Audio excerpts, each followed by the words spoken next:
Hey guys, welcome back to my channel. In today's video, I'm going to show you how to request a refund on Temu step by step. First, open the Temu app or website and log into your account using your email or phone number. Once you are logged in, go to your profile section where you can see all your orders. Now click on your orders and find the product you want to request a refund for.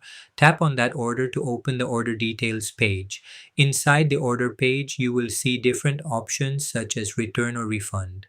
Click on the return or refund option to continue the process. Next, you will be asked to select a reason for your refund request. Choose the correct reason like damaged item, wrong product, not as described, or other issue. After that, you may be asked to provide additional details. You can write a short explanation about your issue. Now submit your refund request.